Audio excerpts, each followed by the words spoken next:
Bonjour à toutes et à tous. Merci aux organisateurs de m'avoir invité à ce colloque. Vous vous dites, que fait un préhistorien? Que fait un musée de préhistoire dans cette assemblée? Eh bien, je vais vous dire, je m'y plais bien parmi vous, parce que, on est un musée, donc on partage la même fonction sociétale, et puis on fait partie de la Route du Feu, qui est un réseau de musées industriels, et le Préhistomuséum se sent très bien dans ce réseau de la Route du Feu, qui réunit Blenny-Mines, qui réunit la Maison de la Métallurgie, la Maison des Terrils, parce qu'au Préhistomuséum, nous parlons du génie technologique. Dans la préhistoire, tout est né. Vous conviendrez avec moi, vous, industriels, que si les préhistoriques n'avaient pas inventé le feu et la roue, le monde n'aurait pas tourné de la même manière. Je viens vous raconter l'expérience folle que moi-même et mon équipe, on vient de vivre au Préhistomuséum en accueillant, pour de vrai, mais virtuellement, l'intégralité de la grotte de Lascaux, à Flémal, près de Liège, d'où je viens. On a un musée de 30 hectares et dans notre salle d'exposition temporaire, eh bien, on a accueilli la grotte de Lascaux. Mais avant notre ADN, nous existons au Préhistomuséum pour permettre à nos visiteurs de vivre l'extraordinaire aventure d'Homo sapiens et de ses ancêtres pour inspirer notre futur. Et nous avons, je m'entendrai bien avec notre collègue du Discovery Museum, nous avons développé toute une série de dispositifs muséographiques divers et variés pour permettre à nos visiteurs de comprendre le comportement humain. Et pour ce faire, on y taille le silex. Pour comprendre l'évolution de l'homme, on a créé un labyrinthe végétal où vous êtes l'ancêtre du singe et de l'homme et vous devez sortir homme. Pour parler de la biodiversité, de l'évolution, du climat durant la préhistoire, on a créé des parcours de tir au propulseur comme il y a 20 000 ans, mais ce n'est pas le sujet de mon exposé. Mais vous comprendrez que Sapiens Artis est un grand sujet que nous devions aborder avec l'exposition Lascaux.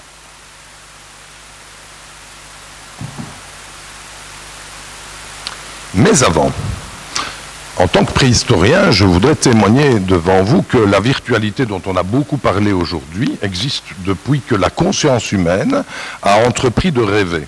Cette nuit, je vous souhaite d'avoir passé une bonne nuit, mais vous avez sans doute rêvé et cette virtualité, elle est en nous. Par contre, les technologies matérielles qui nous permettent de traduire ce que nos neurones, la dia de gauche, c'est notre système neurologique, est capable d'imaginer, eh bien là, on le traduit. Et depuis toujours, l'humanité est en capacité de gérer cette virtualité. Et le feu a été, dans l'histoire de l'humanité, le principal vecteur de développement de la socialisation, de la transmission, de la mémoire. Quelque part, le feu, symboliquement, pourrait être le premier musée, lieu de transmission.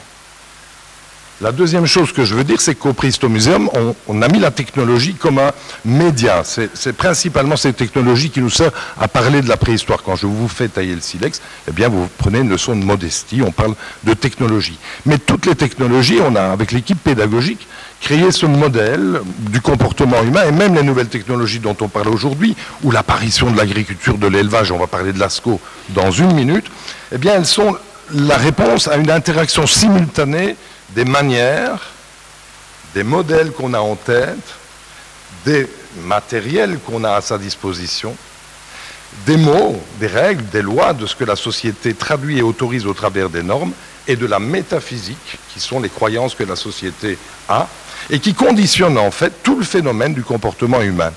Et prendre conscience de ça, c'est un des aspects fondamentaux que le Préhistomuséum prend tous les jours. Donc vous aurez compris que de l'intention qu'il y a dans votre cerveau, ou de tout cerveau d'Homo sapiens que vous êtes, il y a incarnation, créer un biface, ou créer, comme Michel-Ange le fait dans la dia, j'adore ce parallélisme, c'est donner une matérialité à ce que nous avons conceptuellement dans notre cerveau. Et ça, c'est la puissance de l'humanité. C'est donc pour ça que j'étais passionné de ramener Lascaux au Préhistomuséum. Et ces deux images, elles nous montrent quoi?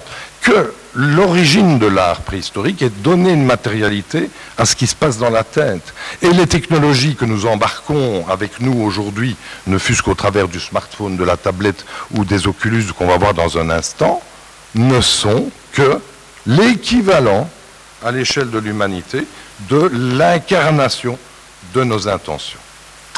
Et voilà qu'on rentre dans l'aventure Lascaux. On vient de terminer l'exposition ici en 2022, ici au mois de mai dernier, et c'était une aventure complètement folle. Je vais zoomer donc sur cette expérience. L'équipe de Lascaux, à gauche vous avez Lascaux 4, hein, l'équipe de Lascaux cherchait à un lieu en Europe pour expérimenter un nouveau modèle de leur exposition Lascaux internationale avec la réalité virtuelle de Lascaux, patrimoine mondial de l'humanité. Ils ont donc utilisé les fichiers qui ont servi à scanner Lascaux et à créer Lascaux 4, hein, que vous avez peut-être visité, pour créer une réalité virtuelle totale. Pour la première fois au monde, l'intégralité de la grotte de Lascaux était accessible aux visiteurs, même des endroits que l'on n'a pas à Lascaux 4. Challenge, on est en plein Covid quand on discute, et ils aimaient bien de travailler avec mon équipe éducative pour élaborer le scénario de la visite. Et donc nous avons collaboré avec Lascaux sur ce projet.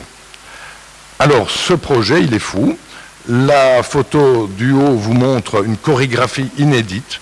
Des visiteurs sont en train de parcourir la grotte de Lascaux, mais c'est une exposition qui est à deux niveaux, l'exposition virtuelle, l'expérience virtuelle et l'exposition physique, avec des objets, avec des facsimilés, avec des vidéos pédagogiques qui contextualisent l'expérience.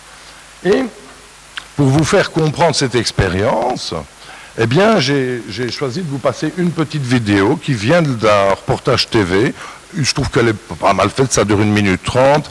Et puis alors, on rentrera dans le débriefing de cette folle expérience.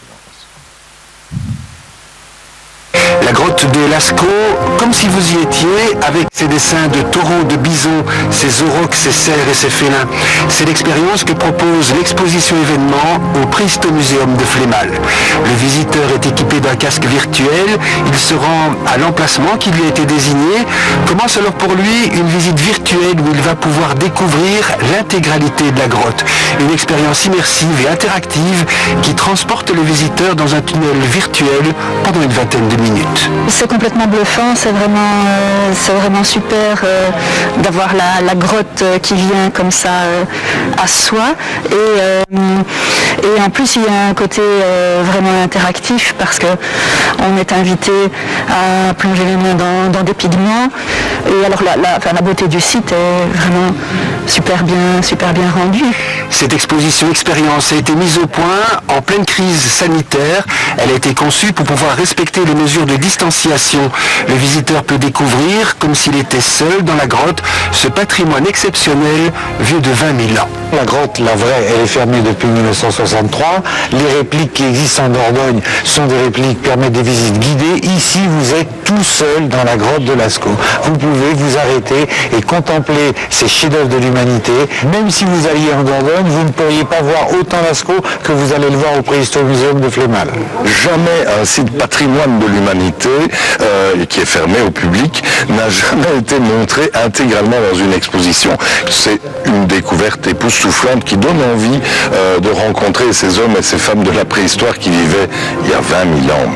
Une exposition physique complète cette expérience. On peut y voir différents objets, découvrir les explications relatives à l'état de connaissance sur ces dessins qui sont les plus anciennes œuvres humaines en Occident. Quand on entre dans l'exposition, on est accueilli par la reconstitution de 2 mannequins qui sont la reconstitution de l'homme et de la femme de Cro-Magnon. Ces homo sapiens, ils nous ressemblent, ils seraient dans la rue, on ne les reconnaîtrait pas. Et donc, nous sommes la même humanité. Vous êtes des Homo sapiens, je suis un Homo sapiens. Au-delà de l'exposition, la visite des lieux permet de participer à des ateliers et de se mettre dans la peau de ces Homo sapiens pour mieux comprendre avec quoi ils ont pu graver, dessiner ou peindre. Pour les plus mobiles, une visite de la grotte est également proposée à la lumière d'une flamme, une expérience pour se rapprocher des conditions de lumière dans laquelle hommes et femmes préhistoriques ont orné la grotte.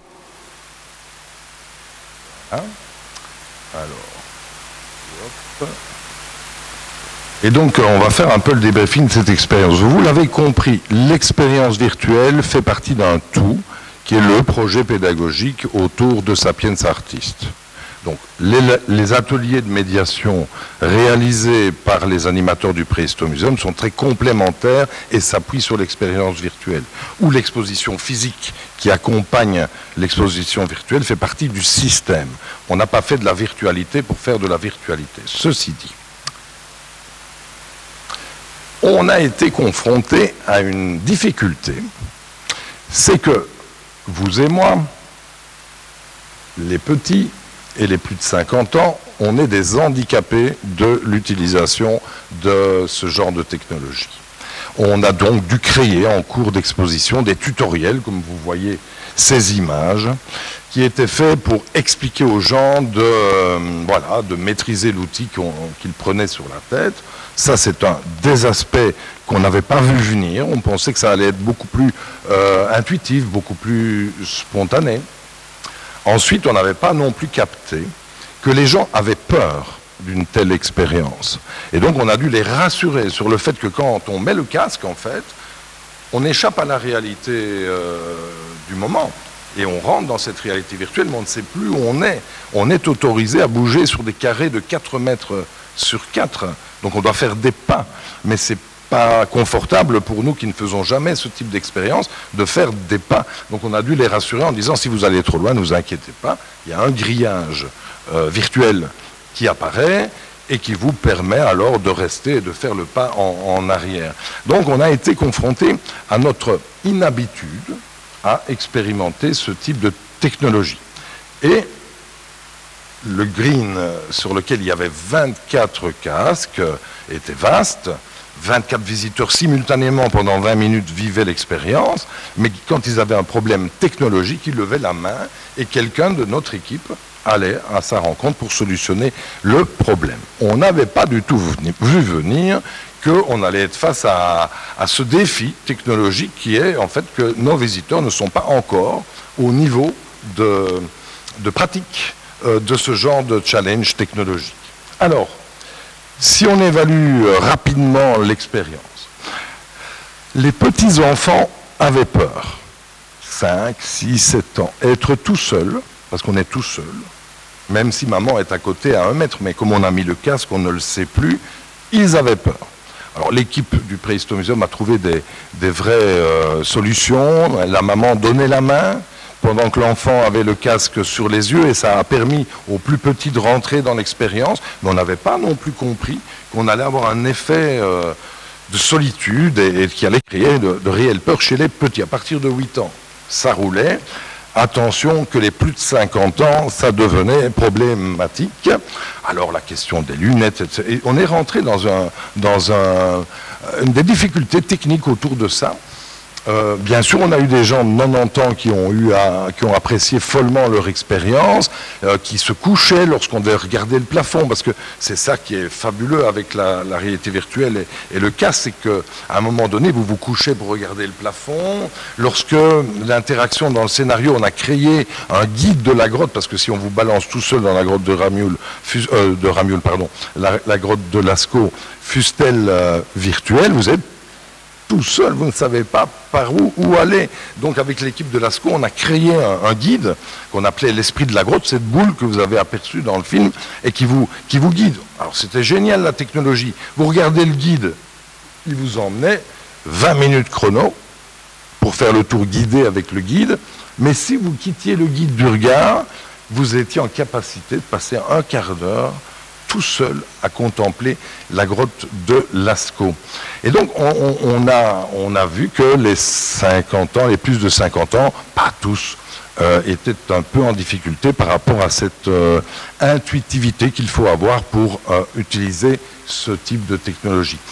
Ensuite, il faut pour 24 casques 2 à 3 fois plus de casques pour suivre le rythme. Actuellement, vous le voyez, j'ai été piqué sur Internet, la DIA. Lasco est à Trento, en Italie, Muse. Eh bien, ils ont réduit la voilure à 12 casques.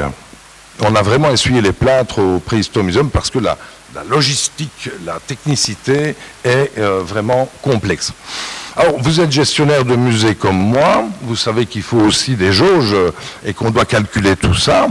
Alors, quand vous avez 24 casques, et qu'il vous faut le multiplier par 3 séances à l'heure, 3 fois 20 minutes, et le multiplier par 6 heures d'ouverture, ça vous donne une jauge de 432 visiteurs à la journée. Alors pour certains musées, c'est bien, on est un musée moyen, le Préhistomuseum accueille 65 000 visiteurs par an, donc pour nous, une exposition à ce niveau de fréquentation, c'est très bien.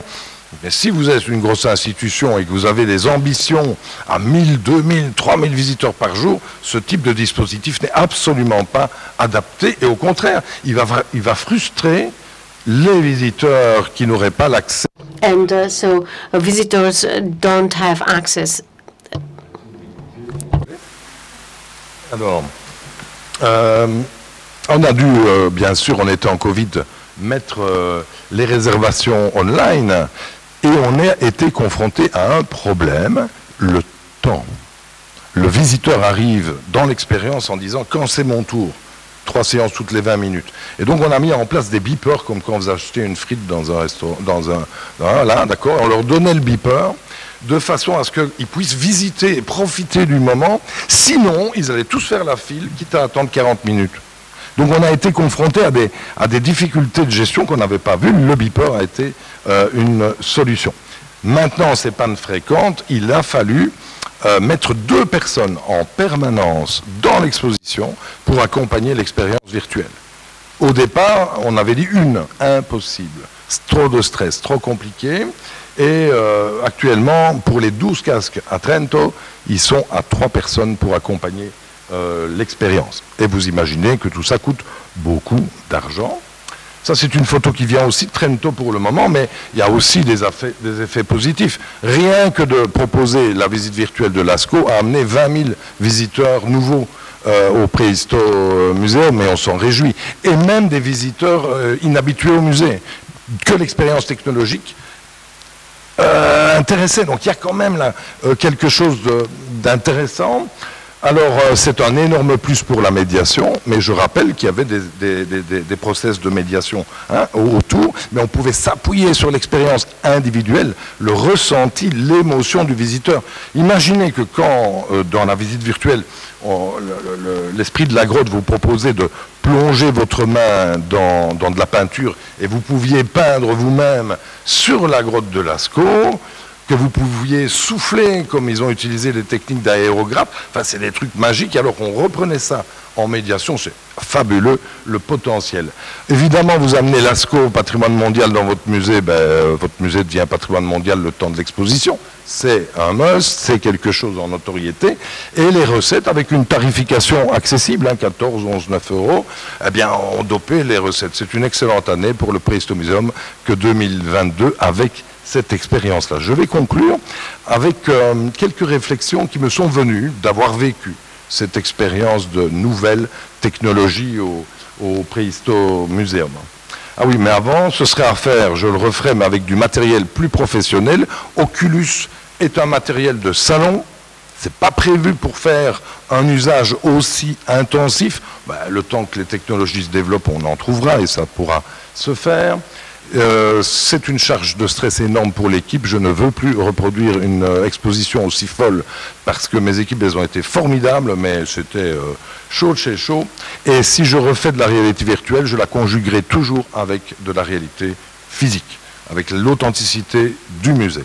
J'ai téléphoné avant de venir à l'équipe de Lascaux pour prendre de leurs nouvelles, et aujourd'hui, eh bien, ils ne pensent plus faire un truc aussi fou qu'on a fait au Prehisto Museum, c'est-à-dire que l'exposition virtuelle, la virtualité était le cœur de l'exposition. Aujourd'hui, ils prennent l'option d'en faire un accessoire, parfois très important, mais pas le principal de l'exposition. Comme quoi, essayer des nouvelles technologies, ben c'est bien, il faut innover, il faut chercher.